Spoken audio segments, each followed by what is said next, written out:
Que le Seigneur vous bénisse. Veuillez vous saluer les uns les autres. Bonsoir, bonsoir, bonsoir, bonsoir, bonsoir. Toujours en chantant ces cantiques. Jésus-Christ est ma sagesse. Il éclaire mon chemin. Je vous donne son sacrifice. Prenez part dans la foi.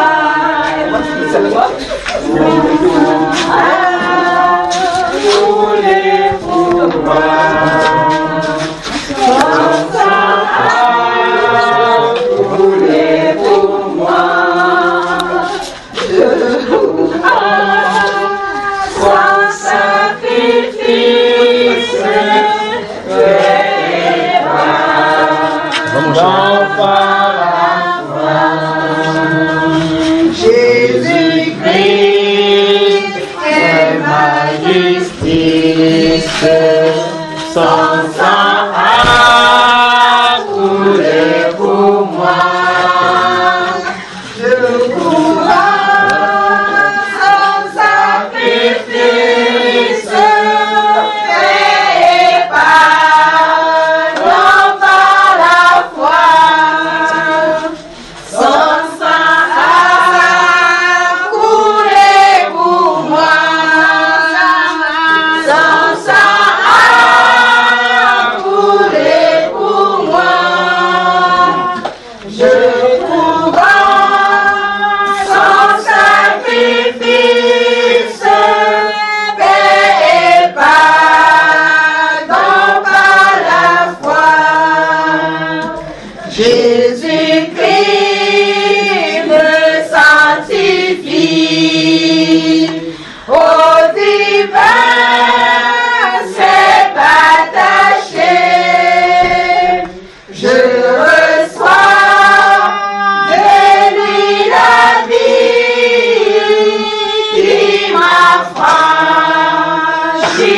du péché. À toi Jésus attaché. À toi Jésus attaché. Je reçois de toi la vie qui m'a franchi du péché. Jésus a enlevé à ma dette, à grand prix m'a racheté. Et déjà ma place est prête vers lui pour l'éternité. Jésus, tu m'as racheté. Jésus, tu m'as racheté. Et déjà ma place est prête au ciel pour l'éternité. Seigneur, nous te sommes reconnaissants pour la grâce que tu nous accordes. Merci pour le sacrifice de la croix. Merci pour notre place auprès de toi, car tu nous as élus avant la fondation du monde pour hériter de ce salut. Et tu nous as destinés à cela. C'est pour cela que tu as destiné ton Fils Jésus-Christ pour être une victime expiatoire pour notre péché. Et comme ce cantique le dit, ô Dieu, nous savons que notre place est prête. Donne-nous de comprendre le temps que nous vivons, Seigneur, et donne-nous de marcher en conséquence d'après cette voie-là. Que ton nom soit élevé au nom du Seigneur Jésus-Christ. Amen. Amen. Veuillez vous asseoir, que le Seigneur vous bénisse. Veuillez vous asseoir.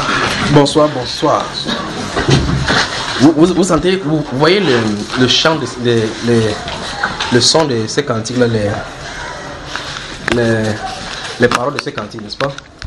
Jésus-Christ est mon sacrifice. Jésus-Christ est ma sagesse. Il nous a rachetés. C'est pas ça, frère? Amen. Et déjà, ma place est comment? Ouais. Vous êtes sûr? La place est prête. Mais les jours sont mauvais. Les temps sont mauvais. Les temps sont mauvais. Priez pour le pays. Priez pour le pays. Ça en est de bouillir. Bientôt ça va sauter. Priez pour le pays. Priez. Souvenez-vous, je vous avais dit, mois de mai et de juin, là, il faut qu'on prie davantage. Mais avant cela, surveillons. Prions pour le pays. Ça, c'est le pays. Prions pour le pays. Prions pour le pays. Je vous avais parlé ici des gens qui sortent comme ça, coudés, pas vrai? Serrer les coudes l'un à l'autre comme ça, avec des tenues différentes. Donc, comment on peut ça? Une coalition. C'est-à-dire quelqu'un qui appartient à une autre personne appartient à un autre groupe. D'accord? Mais, avant qu'on commence ce soir, je crois que les questions qui sont là-bas, les frères, et vous allez répondre à cela, mais je vais aller dans... Il y a des choses qui me dérangent parce que voyons ce qui vient d'arriver. Quel genre des périodes nous avons à vivre maintenant? Si c'est chaud, c'est obscur là-bas, mais allumez la lumière.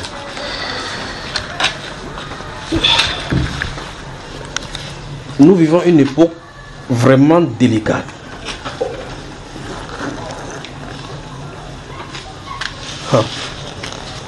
Oui, quand je suis venu vous chanter ce cantique, je suis à genoux là-bas, il dit, ah, ça c'est un cantique. Jésus-Christ, notre sacrifice, il nous a rachetés. Et déjà notre place est prête pour l'éternité, auprès de lui au ciel. Auprès de lui au ciel. Dans le livre de Luc, chapitre 21, et Luc, chapitre 22, le Seigneur Jésus-Christ va donner, vous prenez cela également, c'est écrit dans le livre de Matthieu 24. Le Seigneur Jésus-Christ explique des choses qui vont arriver à la fin des temps. Vous prenez principalement le Matthieu chapitre 24, d'accord? Il veut vous expliquer quelque chose parce que quand ces choses-là, quand je les vois et puis ça me dérange. Mais comment? Donc, il y a cela quelques jours, je crois, c'est pas un jour, 2 jours, je suis allé causer avec un sataniste quelque part. On a fini de causer, dès qu'on a fini, il dit, ok, je reste là-bas pour prier, je reste pour prier, le Seigneur me demande de quitter. J'ai quitté, j'ai même vu une soeur qui est ici actuellement, et puis je l'ai salué, je suis parti. Je vais à la maison, je prie, il dit que va dans la chambre. Je vais dans la chambre, et puis je prie, et puis je vois quelque chose qu'il a vu longtemps, mais cette fois-ci,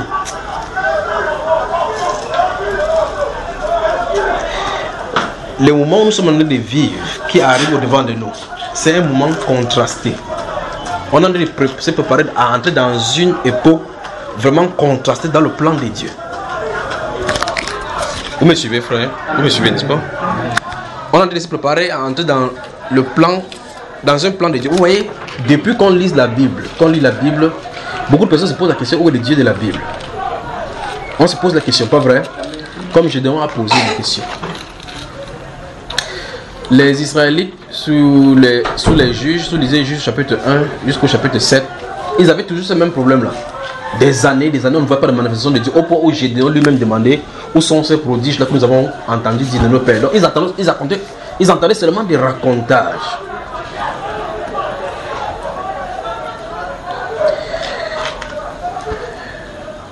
Et remarquez que lorsque l'ange de l'Éternel se tient parlant à Gédéon, à cet instant-là, le problème des Philistins est réglé. C'est-à-dire leur cas est déjà réglé. Mais ça ne fait que quelques jours, quelques périodes pour eux. Comme ils ont toujours dominé sur Israël, une année, 2 années, 3 années, 20 ans, 30 ans, 40 ans, ils croyaient que c'était toujours l'habitude, que c'est comme d'habitude. Lorsque l'ange de l'Éternel se tient là-bas, il dit vaillant guerrier, vaillant héros, va avec cette force que tu as et sauve Israël, délivre Israël. Le problème des Philistins est réglé. Le problème des Moabites est réglé. Le problème des Amalécites, c'est réglé. Ils peuvent venir maintenant confronter Israël en croyant qu'ils vont faire ça comme la première. Cette fois-ci, le Seigneur avait fait son entrée. Ah, le Dieu des chrétiens, ils sont quoi? Ils appellent Dieu depuis, on souffre. C'est normal. Attendez seulement. Le moment arrive. Mais ce que j'ai vu, ça va effrayer la terre. C'est pas la qualité. Bon, c'est vrai que dans ce que j'ai été en train de regarder, j'ai regardé dans une télévision et puis ils essaient d'expliquer un phénomène, ils essaient d'expliquer scientifiquement. Mais cette fois-ci,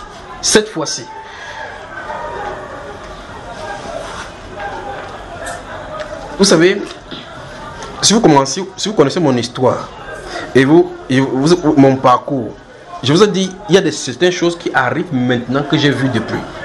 Comme le sort du Cameroun et de l'arbre et autres là-bas. J'ai vu cela en 1998. Vous pouvez imaginer maintenant, non? 1998, ça fait combien d'années, frère? Je me suis dit que ça fait beaucoup d'années. Ça fait longtemps, là, j'étais sa calculatrice. Il dit que ça fait combien d'années, frère? Il dit, ça fait beaucoup d'années. Beaucoup d'années. Et j'ai vu ces choses-là se passer. Et pendant que j'étais en train de causer avec mon épouse et une personne, il disait que vous voyez, c'est cette personne-ci que je te parlais. Voici la personne. Ça, c'est 1998. Quand j'étais en classe de 4e. Je vous ai dit, je voyais des choses, ça me dérangeait. Il y a des choses que j'ai vues sur ce pays, que j'ai gardées depuis longtemps. Et puis, au fur et à mesure, je suis en train de développer d'une certaine façon. Mais il y a l'une des choses que j'ai vues dans le passé, je crois que ça c'était en 99 ou en 2000, c'est le domaine céleste. Ce qui est toujours devant nous et les choses qui s'y passaient là-bas et les façons que les gens étaient habillés là-bas. Vous voyez dans votre Bible, vous lisez dans Ephésiens chapitre 6 là, nous n'avons pas à lutter contre la chair et le sang. Vous avez vu ça, n'est-ce pas? Mais contre des principautés, contre des dominations, des esprits méchants dans le lieu céleste. Vous lisez dans la Bible, mais vous voyez, c'est une autre chose. Donc ça c'est près de 19 ans que j'ai vu ce qui est là-bas et ce qui s'est préparé. Et un jour, je vous ai parlé ici des événements de 2008 de février 2008 qui devaient se passer ici. Je vous ai dit ça plusieurs fois. Et puis j'ai dit, quelque chose arrive encore. Et ça, ce sont les esprits. Alors, donc ces jours-ci, quand j'étais en train de prier, quand j'ai vu, je vais vous décrire tel que j'ai vu. Je ne sais pas ce que c'est, mais c'est que c'est effrayant. Donc gardez, ouvrez bien vos oreilles et voyez, parce que ça va arriver. Dieu veut effrayer la terre. C'est en ce sens-là que ça, c'est un moment contrasté. Il va faire sa scène. Il va faire son entrée dans le monde par des prodiges. De l'autre côté, il est en train de préparer son peuple pour la moisson. C'est pour ça que c'est pour cela. C'est ici, il avait parlé le mur de lamentation est tombé. C'est ici, il avait parlé de cela. Non? Le mur de lamentation est tombé. Et c'est à ce moment j'ai parlé de mur de lamentation. Et puis j'ai parlé de John Fundi. Que John Fundi, il sera non partant. C'est ça, n'est-ce pas? Et puis j'ai dit qu'une chose que j'ai remarqué qui m'a troublé, c'est Israël. Et il dit, ça ne me trouble pas parce qu'il sait que l'évangile va retourner vers eux. Mais c'est un moment critique. Ça, c'est pour l'église maintenant, pour les ceux des nations. Parce que si l'évangile retourne à eux, Ça veut dire qu'il n'y a plus de salut du côté du monde. Et par conséquent, l'enlèvement a eu lieu. Vous voyez à quel moment on se retrouve là maintenant? C'est compliqué. Donc vous dites, Jésus-Christ, il a payé mon sacrifice. Alors par conséquent, ma place est prête. Si la place est prête, il faut se préparer en conséquence. Parce que quelque chose est sur le point d'arriver. Alors j'ai vu le ciel s'assombrir en pleine journée. D'arriver à l'esprit maintenant. Et j'ai vu 13 arcs-en-ciel au ciel. C'est ça, c'est ce qui me dépasse. Vous m'avez suivi, frère? Vous avez suivi ce qu'il dit? En tout cas, veuillez m'entendre. Si vous me comprenez, pour moi, mais je ne comprends pas. Je ne sais pas comment ça va arriver, mais je vous dis tel que j'ai vu. J'ai vu le ciel s'assombrir. Ça, c'est pas la qualité que vous dites que vous dormez. C'est en pleine journée. Et puis subitement, vous voyez comme ça menace, comme s'il va pleuvoir. Le truc cloud noir là, ça se rapproche et puis ça devient noir. Au point où vous dites, ça c'est la préparation des pluies qui va tomber. Les gens commencent à s'affairer sur la terre. Ils croient que c'est la pluie, mais c'est pas la pluie. Parce que quelque chose qui s'observe partout. Ça c'est pas l'éclipse du soleil. C'est quelque chose qui est sur la terre et les gens peuvent observer. Vous pouvez toucher du doigt. Vous pouvez, parce que moi j'ai approché mon doigt au niveau de l'arc-en-ciel. J'ai gratté sur le ciel comme ça. Ne me dites pas que j'étais géant comment pour je suis court, c'est vrai. J'ai approché mon doigt sur ça, j'ai touché l'arc-en-ciel. Mais l'arc-en-ciel était 13 dans le ciel. C'est ça qui était bizarre. Le signe dans le ciel. Et ce signe-ci dans le ciel, pendant que j'observais ceci dans le ciel, je savais au-dessus de là où je me trouvais, au-dessus du ciel qui était au-dessus de nous.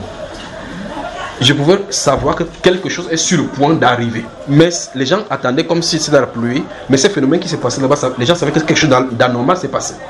Les scientifiques ont commencé à vouloir amener quoi? Les explications. Ne sachant pas que c'était le Seigneur qui était sur le point de faire son entrée par des manifestations, des prodiges bizarres sur la terre pour effrayer la terre. Notez, merci Père, merci.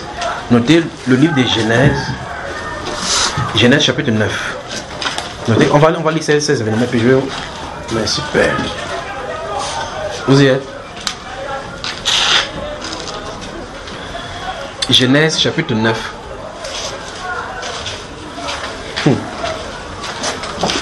Genèse chapitre 9. Notez les versets 9 à 17.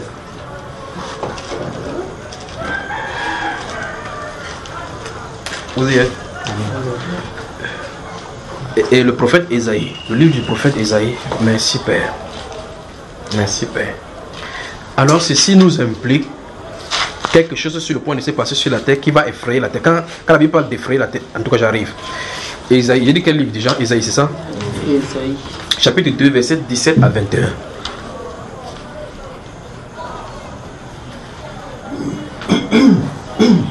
Vous y êtes? Amen. Le psaume 76. Psaume 76, verset 9. Assieds-toi là. Lève-toi ce soir. Psaume 76, verset 9. Vous avez noté? Amen. Notez le livre de 2 Corinthiens, chapitre 6, verset 1.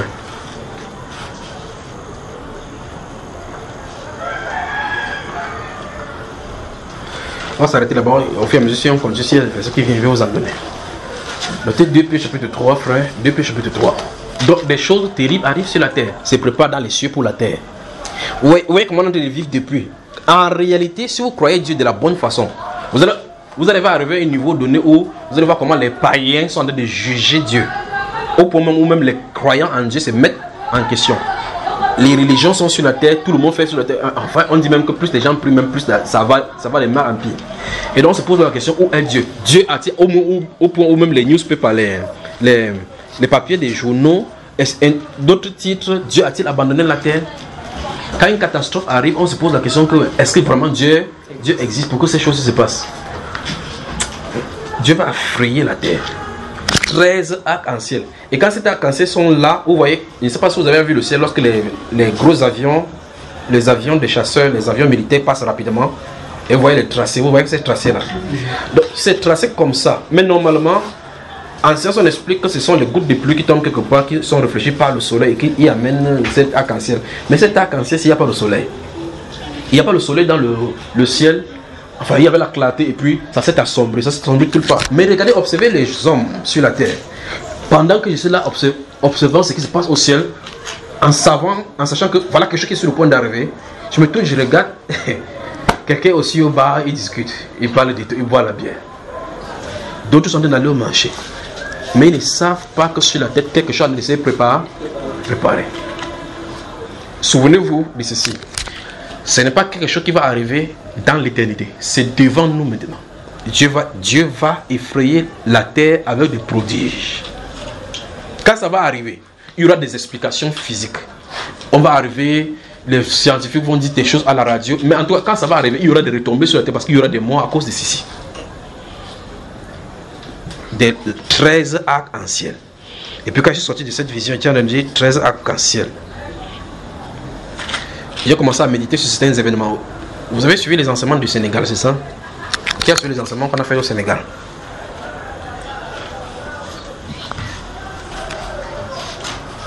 Ok, dans l'enseignement que j'ai fait au Sénégal, j'ai parlé de ma rencontre avec Abraham. Et qu'Abraham me parlait de certains événements. Qui a suivi ça? Vous avez suivi? Donc tu es le seul à avoir suivi ça ici. Bon, ok, donc il y a certaines choses qu'il parlait, où Abraham a dit par rapport à ce qui devait arriver, parler de ma femme, parce qu'il parlait de ma femme, on était assis là, il était en train de parler de ma femme, parler de Sarah, ce qui s'est passé avec Sarah, avec lui, et puis quand il me parlait, il m'a parlé d'Israël, de ce qui s'est passé sur la terre. Donc ces choses annoncent des changements sur la terre. Et donc Israël, il faut surveiller. Israël, il faut surveiller. Des grands bouleversements vont arriver dans le gouvernement Israël, et c'est pour annoncer quelque chose concernant l'église et donc dans le monde. Si Israël a bougé, il y a n'importe quoi qui est derrière sur le Israël, Israël surveille bien le mouvement. Dieu est en train de faire quelque chose, mais ça va commencer avec le bouleversement en Israël. Le gouvernement Israël va être secoué pour le changement. Vous dites qu'il y a changement ici, vous allez déchanger le changement, ça va aussi crier là-bas. Alors dans cette vision où Abraham s'est tenu là, il était couché, il était allongé comme ça, puis ma femme de l'autre côté l'a appelé ma femme. Elle a dit viens. Et puis quand il a parlé dans cet enseignement-là, vous me désolez seulement. Bon, en tout cas, dit tel que j'ai. Et puis Abraham a appelé ma femme, il lui parlait. Et puis j'étais à côté. Il a dit quelque chose à ma femme par rapport à son comportement, par rapport à ce qu'il doit faire, par rapport à ce que moi, je dois faire dans le ministère. Et il lui a donné une date. Dans leur conversation, j'ai entendu quelque chose. Il a donné la date. Et puis là on était à Ziganchor, donc à Casamance. Et puis je me lève. J'ai dit, c'est quoi? Je vois ma femme en bas en train de prier. Ma femme était à genoux sur le lit parce qu'on est rentré de la prédication. J'étais fatigué, j'étais allongé. Elle était là en train de prier. Et puis je me regarde, je sors de la vision, je la vois en train de prier. Je laisse elle finir de prier. Et puis je lui demande, parce que ce qu'Abraham lui parlait, il lui a parlé d'un événement. On était plutôt à Dakar. Et à Dakar, ma femme était dans la chambre de faire une prière. Moi, j'étais hors de la maison. Donc, après, dans la conversation, là, j'ai entendu, il a parlé de ce qu'elle a dit dans la prière. Et elle a donné la date. Puis je lui ai donné, j'ai demandé à ma femme, qu'est-ce que tu as fait à Dakar tel jour? Qu'est-ce que tu as dit à Dieu? Elle a dit, il a dit justement, Abraham vient de dire cela. J'ai entendu parler de cela. Il parlait avec toi et parlait avec Sarah, comment Sarah faisait. En tout cas, ça ne vous concerne même pas. Vous n'écoutez même pas. Alors, donc, il parlait d'Israël. Du contenu de l'hymne national d'Israël, parce que la bannière sera levée là-bas, Israël. Jésus nous a dit, lorsque les figuiers commencent à se produire, à se mijoter, vous connaissez que l'été est proche, pas vrai? Donc il dit, l'indication c'est Israël. Les choses sont en train d'arriver, frère. On est dans un moment, en même temps, vraiment délicat. C'est un moment où si vous ratez le Saint-Esprit, ça ferait mieux de ne pas être sur la terre. Comment on dit ça? C'est-à-dire que le Saint-Esprit vous rate. Vous avez intérêt à ne pas vivre sur la terre. Parce que des éléments terribles vont arriver sur la terre. En 99, j'ai vu en haut là-bas. En haut. Vous appelez cargaison militaire, non? Vous savez comment il y a des garnisons militaires ici. J'ai vu les cargaisons là-bas bien arrangées qui arrangeaient les armes prêts pour le combat. Ça c'est en 99. Donc il veut commencer à avancer maintenant doucement. Et quand ils étaient tombés ici, je me souviens bien de ces jours-là, c'était sauf qui peut ici dans le pays. En tout cas, j'ai déjà parlé de cette phrase, j'ai dit que 3 sont descendus, ils faisaient le feu comme ça. Wow! Et dans une direction, c'était le feu. Personne ne pouvait être épargné. Il a dit ça dans les enseignements. Cette brèche, c'est sans dire d'où il sortait. Au début, vous savez, les gens dans le film, vous voyez, ils parlent avec le texte. J'ai dit que j'ai vu le visage. J'avais parlé de cela, n'est-ce pas? Et donc, ces choses-là, ça arrive. Donc, 13 arcs-en-ciel dans le ciel. 13 arcs-en-ciel dans le ciel. Le ciel est noir. Quand le ciel est noir, ça veut dire quoi, frère? Et qu'est-ce que l'arc-en-ciel veut dire? L'arc, Dieu lui définit l'arc comme étant quoi? Quel est le but de l'arc? De placer l'arc dans le ciel?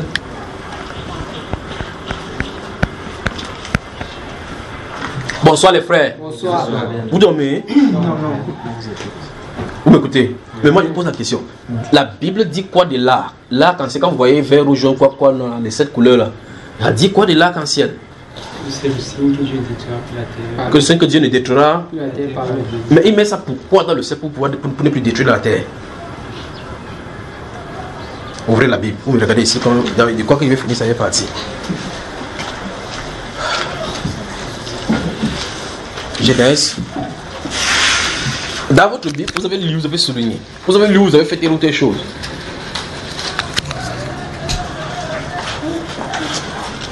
Allez là-bas. Écoutez bien. L'heure arrive où chacun doit choisir son camp.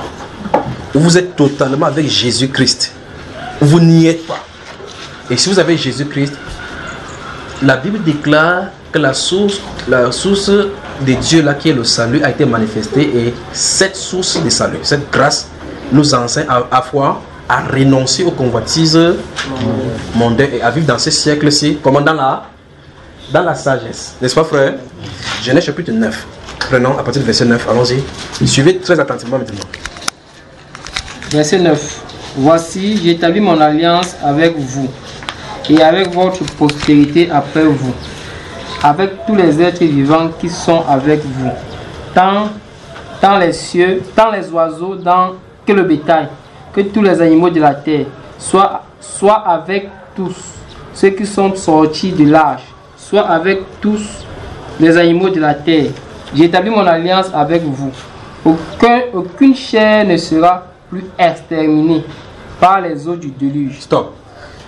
Les gens sont morts dans le tsunami. Amen. Les gens meurent dans la mer. Amen. Les inondations. Amen. Ce n'est pas le déluge d'abord. Ils peuvent mourir. Dieu n'a pas dit que quelqu'un ne va pas mourir par inondation. Qu'il n'a pas envoyé l'inondation dans les pays.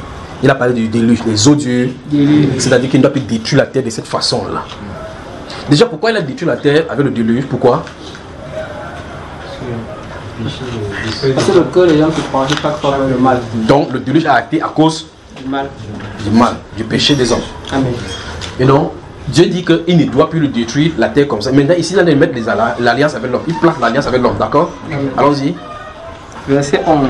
J'établis mon alliance avec vous. Aucune chair ne sera plus exterminée par les eaux du déluge. Il n'y aura plus de déluge pour détruire la terre. Il a bien précisé, pour détruire La terre. Parce que cette déluge était sur toute la terre.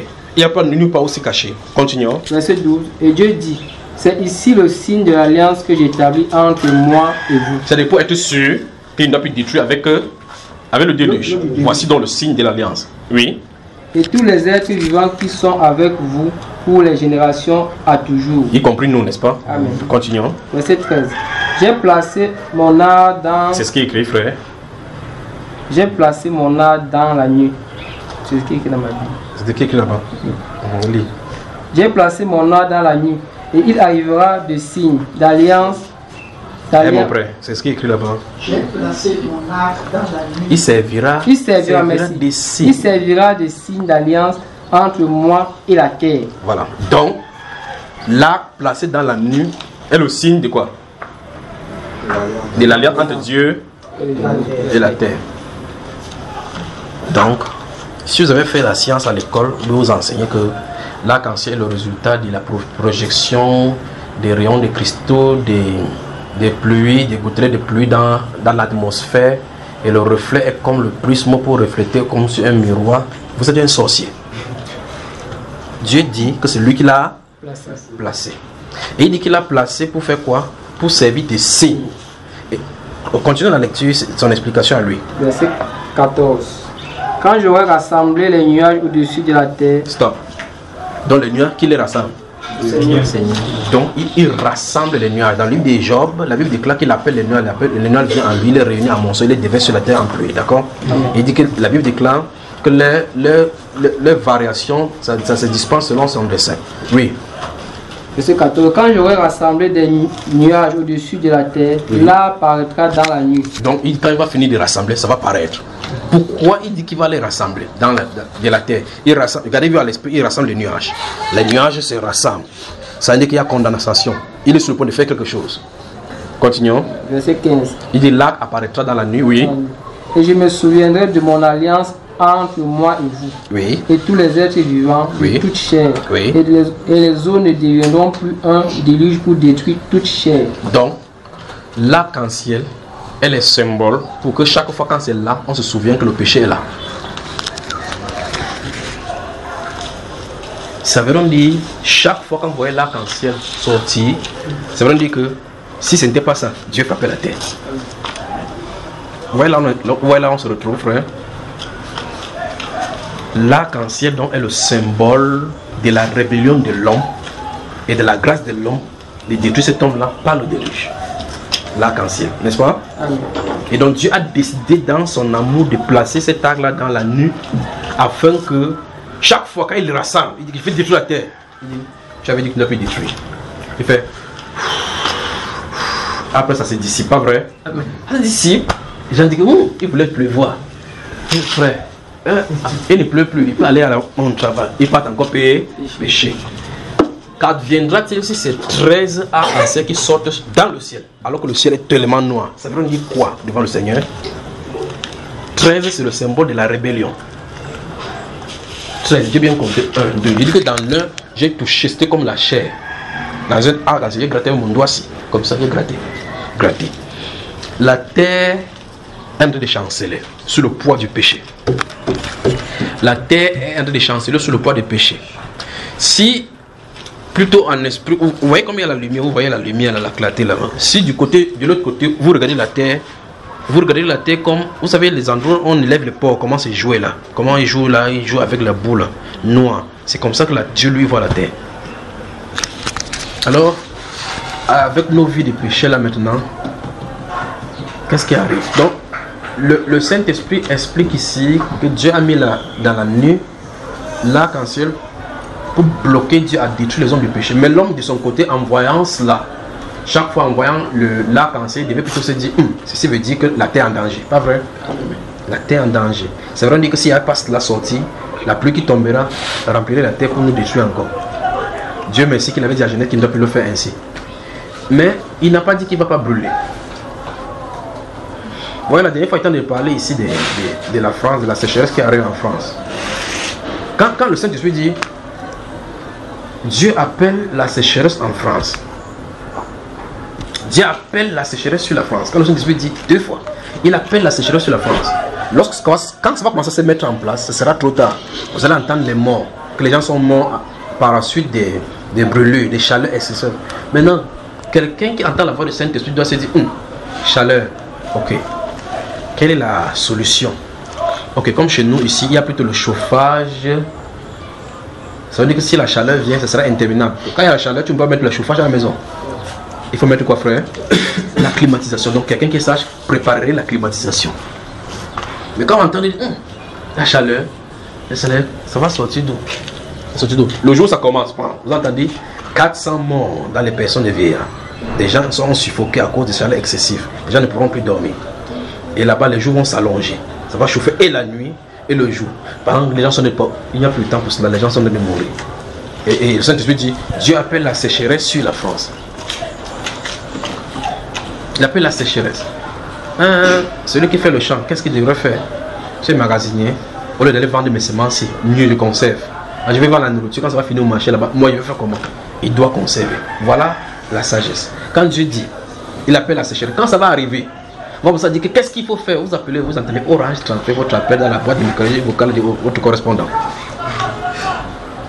Monsieur frère, parce que derrière le message se trouve la préparation. Dans le livre des Actes des Apôtres, quand vous lisez le chapitre 11, le verset 25, quand Agabus est venu, il se lève et dit Dieu appelle la famine sur la terre. Les chrétiens se préparent automatiquement. La famine arrive. Qu'est-ce qu'il y a? préparez-vous à vous soutenir les uns les autres. Vous avez acheté le riz? Non, achetez le riz. Vous voyez cela? La détresse arrive. La détresse arrive. Alors, ce phénomène-ci, en tout cas, ça sera dans le journal. Si nous sommes sur la terre, on va voir cela. Si nous sommes sur la terre, si Dieu nous donne la grâce de vivre cela, on va voir. Pour ceux qui vont esquiver pour mourir facilement, rapidement pour partir, vous allez entendre plutôt cela dans le journal du ciel. Mais pour ceux qui vont rester sur la terre, Dieu va effrayer la terre. Éphésiens, Ésaïe chapitre 2 là. Dieu va effrayer la terre. Quand ça va arriver, les gens vont regarder comme ça et dire, mais c'est pas normal. Normalement, en saison sèche, vous pouvez avoir ces choses-ci en saison pluvieuse. Vous entendez en disant que non, c'est normal qu'en saison pluvieuse, de temps en temps, de façon intermittente, il y a le soleil, et puis avec l'évaporation, et puis l'eau vient, parce que c'est sa saison. Quand ce n'est pas la saison, et que c'est en une journée d'éclater, et que subitement il y a la sorte, les choses sont sortes, Jésus dit qu'il y aura des signes dans le ciel. Des puissants du ciel seront ébranlés. Des puissants du ciel seront ébranlés. La Bible déclare qu'il va secouer. Il va les secouer comme le crin. Et les étoiles du ciel vont commencer à tomber. Tomber où, frère? Sur la terre. Donc les démons vont visiter la terre. On y va là. Chapitre Dieu va effrayer la terre. Oui, lis-nous ça.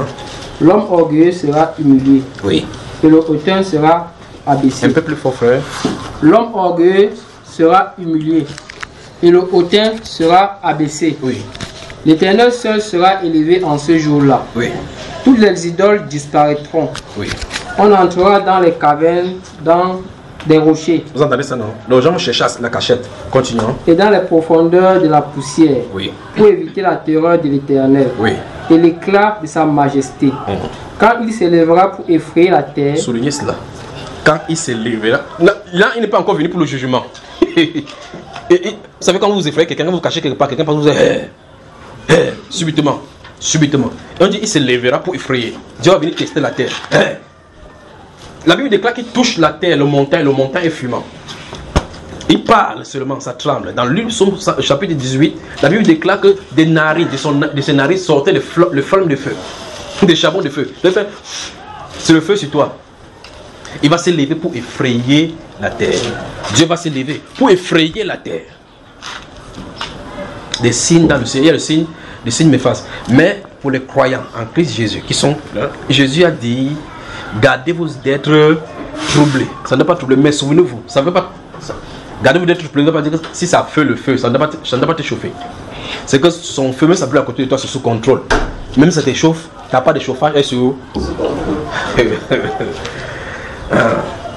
Dieu va effrayer la terre. Qu'est-ce que ceci annonce? Ceci annonce la préparation rapide dans la repentance. Ça annonce la préparation rapide dans la repentance. Ah, chaque jour on dit ceci va arriver. Oh, depuis Dieu là est, ou depuis on ne voit pas, on parle chaque jour, les jours sont mêmes. La Bible déclare dans le livre 2 Pierre que les choses ont été annoncées par les apôtres et les prophètes du Seigneur Jésus. Les gens disaient chaque fois qu'il y aura, vos apôtres vous disaient qu'il y aura au dernier temps les moquets qui ont dit où est la promesse de son avènement. Mais ils oublient que par la parole de Dieu, le monde d'alors avait été créé et par la même parole de lui est venu sur la terre. Il dit que par cette même parole-là, le monde actuel est gardé pour le feu. Puis il dit que puisque ces choses-là doivent passer avec fracas, quelle ne doit pas être là quoi? La sainteté de vos conduites. Donc c'est une vie en conséquence, en sachant que bientôt il va aller en action. Il va entrer dans son... Dépose le pied là. Il va entrer en action. Dans bientôt là, il va faire son entrée. Le vrai problème c'est ceci, frère. Lorsque vous entendez l'événement que c'est le Seigneur qui est à l'œuvre, Seigneur pardonne-moi, n'a plus de sens. C'est ça le problème.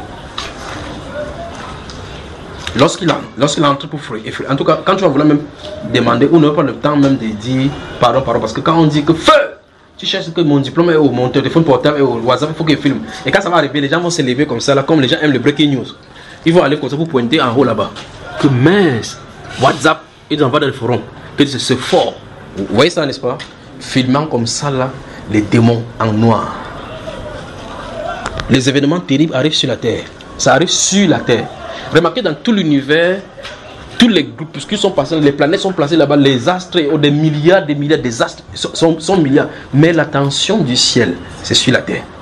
L'attention des démons également, c'est sûr. Il faut poser la question que Jésus-Christ dit que les puissants des cieux seront ébranlés, les étoiles du ciel tomberont sur la terre. Une étoile, entre la comparaison de la grandeur, c'est l'état physique. La terre, qu'est-ce que c'est par rapport à une étoile? Et il y en a combien dans le ciel, dans l'étendue du ciel là? Des milliards. Jésus-Christ dit, le ciel sera déroulé, on va le rouler comme le vêtement, on va secouer. Comme vous savez, quand le vêtement il y a les saletés, vous soulevez comme ça, vous faites comme ça. Le saleté tombe. Donc il va rouler le ciel, les gars vont tomber. Ils ouvrent comme ça, les gars tombent. Maintenant, il dit, ce sont les étoiles qui vont tomber sur la terre. Dans tout l'univers, c'est seulement la terre qu'ils ont vu. Vous voyez le problème, n'est-ce pas? Et il dit, ce sont les étoiles du ciel tomberont sur la terre. Donc il parle des esprits. Des esprits. Parce que les étoiles, une étoile seulement, ça frôle la terre, ça va saccager toutes les bêtises. Alors, l'enjeu, c'est nous ici. Préparons-nous dans la sainteté. Quelqu'un qui marchait dans la voie de l'injustice, se redresse rapidement. Parce que gardez-vous à l'esprit, vous n'entendez pas cette voix, c'est plus tard, vous allez entendre plus tard. Vous n'entendez pas cette voix, c'est plus tard, vous allez entendre plus tard. Ceci annonce une repentance propre et rapide. C'est-à-dire, mettez vos vies en ordre. Je vous ai dit, j'étais en train de causer avec un sataniste. J'ai fini avec lui. On a causé pendant près de 2 heures de temps. On a fini. Il fait ce qu'il y avait à faire. J'ai dit, ok, je vais me mettre en prière. Normalement, je suis allé là-bas pour longtemps. Et puis il dit, lève-toi. J'ai encore pris mes sacs, je suis parti. J'ai fini ça. Il dit, il rentre voir ma femme. Il vient là-bas, il voit ma femme. Ça ne donne pas. Il sait qu'il a dit, va dans la prière là-bas. Je vais prier. Et puis ça vient. Je me suis levé et bougé ma tête comme ça. J'ai dit à ma femme que c'est grave. Il dit, c'est encore quoi? C'est encore le Cameroun. Il dit, non, c'est pas le Cameroun, c'est le monde. C'est pas le Cameroun, c'est le monde. Donc chacun se prépare maintenant. Chacun se prépare. On se décide maintenant. Cette chose que je faisais, je sais que c'est pas bon. À partir d'aujourd'hui, ça doit s'arrêter aujourd'hui. Là c'est bon. Dieu va se lever pour effrayer la terre. 2 Corinthiens chapitre 6 verset 1. Je crois que je vais m'arrêter là. Antoine, le message est transmis. J'ai vu le ciel noirci en plein jour avec 13 arcs-en-ciel. Je ne sais pas ce que ça veut dire. Peut-être même les versets bibliques que j'ai lus là-bas n'ont rien à voir avec cela. Mais ce que je savais dans cela, en touchant l'arc-en-ciel avec mon doigt, c'était de la menace pour la terre. Quelque chose sur le point d'arriver. Et ça va arriver physiquement. Et les gens vont savoir cela sur la terre. Mais c'est l'état des gens qui étaient en bordure des bars, ceux qui étaient dans la mer, qui ne connaissaient rien de ce qui allait d'arriver. Hey, gars, c'est l'éclipse du soleil en prenant un verre de bière. C'est l'éclipse du soleil. Chez Wanda, ça n'est jamais arrivé ici comme ça. Ils ne savent pas parce qu'ils n'ont pas de promesses. Ils n'ont pas de promesses. Ils n'ont pas de promesses. Vous avez noté un pierre. Vous avez noté un pierre. Je vais donner un pierre. Je vous ai donné un pierre. 2 Pierre chapitre 3. J'ai cité ça ici. N'avait les événements. Notez un pierre chapitre 5, le verset 12. Ils n'ont pas de promesses. Ils n'ont pas de promesses et par conséquent, n'importe quoi peut arriver. 2 Corinthiens chapitre 6, donc lis-moi le verset 1 seulement. 2 Corinthiens chapitre 6. Puisque nous travaillons avec Dieu, oui, nous vous exhortons à ne pas recevoir la grâce de Dieu en vain. Oui. Vous avez entendu, n'est-ce pas? On fait comment? Ne pas recevoir la grâce de Dieu en vain. On ne doit pas recevoir la grâce de Dieu quoi? Parce que la grâce de Dieu sous le salut a été manifestée. Dans Tite chapitre 2 verset 11, cette grâce de Dieu est la source du salut. Ça a été manifesté. Ne la recevez pas en vain. Nous avons chanté dans le cantique ici, là, Jésus-Christ est notre sacrifice. Il nous a préparé une place pour l'éternité. Il ne faut pas que ça soit en vain qu'on a de réciter cela, pas vrai? Enfin, 1 Pierre chapitre 5. La Bible déclare dans le livre de 1 Jean chapitre 2, le verset 8, la partie B, que les ténèbres disparaissent déjà parce que la lumière véritable apparaît. Les ténèbres se dissipent déjà, c'est la lumière véritable apparaît. La vraie lumière, ça arrive. Sur le plan spirituel, ça se prépare. Et dans Jean chapitre 1, le verset 9, la Bible déclare que cette lumière est la véritable lumière qu'en venant dans le monde éclaire tout homme. Vous êtes dans le livre de 1 Pierre chapitre 5, verset 12, là, Luc, ça dit là. 1 Pierre chapitre 5, verset 12. C'est par Sylvain qui a à mes yeux un frère fidèle que je vous écris ce peu de mots. Oui. Pour vous exhorter et pour vous attester que la grâce de Dieu à laquelle vous avez été appelés est la véritable. C'est pas Sylvain qui a mes frères, à mes yeux comme un frère bien aimé. C'est pas lui, c'est Sylvain là que je vous écris cette lettre, c'est pour vous adresser l'exhortation, que l'appel. Oh, on se moque de vous, le chrétien, ça ne va pas. Sachez que la grâce de Dieu sur la source du salut. par le Seigneur Jésus-Christ que vous avez été appelés là. C'est la véritable. Donc restez attachés à elle, dit l'apôtre Pierre aux disciples. Restez attachés à elle parce que c'est la véritable. Donc même si vous ne voyez pas quoi que ce soit, même si vous ne voyez pas quelque part, vous avez été appelés à une grande chose. Restez attachés. Vous entendez cela, n'est-ce pas? Amen. La terre sera effrayée par le Seigneur. Des événements spectaculaires. Oh non! Dieu va faire son entrée sur le règne humain. Et les gens vont savoir maintenant que le Dieu de la Bible est le Dieu véritable parce que c'est qu'il a dit. Il y aura des événements terribles dans les cieux. Il y aura des signes dans les cieux. Les éclairs. La lumière. Ouvrez cela. Ouvrez Actes des Apôtres chapitre 2. Waouh. Actes des Apôtres chapitre 2. Je vais conclure là-bas. La terre sera effrayée. La terre va bouger. C'est comme un de ces jours, je vous avais dit, je ne sais pas si j'avais dit, je suis resté comme ça là. Il y a des choses que moi, il ne va pas seulement dire, il vous le dit. Vous avez déjà eu des vertiges. Qui a déjà fait, vous appelez, quand on tourne, vous savez quand on tourne quelqu'un comme ça. Vous appelez, vous attrapez un enfant, vous le faites tourner, puis vous le laissez là-bas. Et puis c'est comme si le monde en est tourné. Maintenant, ça tourne au point, vous voyez que le monde en est tourné, pourtant c'est vous qui avez le problème. Vous êtes debout comme ça, vous dites, hey, c'est le monde qui tourne, vos pieds bougent comme ça là. Un de ceux, je suis resté comme ça là, j'ai senti que je secouais la terre. Vous êtes dans la voiture, vous avez été dans la voiture, n'est-ce pas? Et puis bien sûr la moto, bien, je crois que c'est les secousses dans la voiture. Et puis quelque chose d'autre contre la voiture. Vous sentez la résultante sur vous. Ça veut dire que, ou bien vous allez marcher sur le plan, quelqu'un vous cogne comme ça. La terre, j'ai senti, j'ai dit à mon épouse que la terre a secoué. La terre a secoué. J'ai senti la terre secouée. Quelque chose a frappé la terre. Dieu va effrayer la terre. Ça. Souvenez-vous que la terre elle-même désire être délivrée de la captivité du péché. Dieu va montrer aux yeux du monde que le Dieu de la Bible est Seigneur. Mais Pierre a déjà dit ici, bien que avant que vous voyez cet événement, que la grâce de Dieu à laquelle on a été attaché, même s'il ne voit pas le signe et les miracles du Seigneur, l'écriture est suffisante parce qu'il sait ce que c'est vrai. Amen. Donc même s'il me dit que l'écriture, si vous voyez ici c'est faux, ici c'est faux. Si c'est faux pour toi, c'est ton problème. N'est-ce pas, frère? Ok. Même si vous lisez, vous montrez que ouais, ça c'est faux, ça c'est faux, ça c'est faux. Jésus-Christ, Jésus n'a jamais existé, il n'a jamais de preuve historique. Il t'a dit quelque part qu'il veut tes preuves. Il a dit quelque part qu'il veut te le preuve. Il vous veut les preuves. Ok. La terre est suspendue sur rien. Suspends un gros caillou sur rien, on voit. Quand tu vas suspendre là-bas, je vais dire que c'est faux. Tu peux suspendre un gros caillou sur rien. La terre qui n'a pas de poids, on ne peut pas mesurer son poids. C'est suspendu sur rien. Mais le rien là, Dieu dit qu'il a ça les colonnes. Il y a les colonnes là invisibles qui soutiennent ça. Mais comme il a dit cela, je crois. Vous voyez, n'est-ce pas, frère? Amen. Alors dans la Bible, même s'il n'y a pas de miracle, moi je crois. Parce que Christ a dit, quand il est venu là, ouvert le livre d'Ésaïe, on lui remis le livre du prophète Ésaïe. Donc on lui il lit. Quand on lui pose la question, il dit, n'avez-vous pas lu ce que le Créateur fit au commencement? Il fit l'homme et la femme. Tu tournes là-bas, tu vois le Créateur faire l'homme et la femme. Je crois. Donc même si tu ne vas même pas à croire, c'est ton problème. Tu te cales en l'air. Voilà, moi je crois. Même si vous finissez le film comme ça, on peut vous dire que Junior raconte le bêtises avec sa Bible là. Partez, il n'y a pas de problème. Je vais rester avec ma Bible comme ça, je sais dans mon cœur. Je sais ta parole dans mon cœur, de paix et de péché contre toi. Donc même si vous voulez écouter les mots, dites que depuis longtemps j'attends mon enfant, l'enfant ne me vend pas. Si l'enfant là est la référence pour aller au ciel, prenez l'enfant.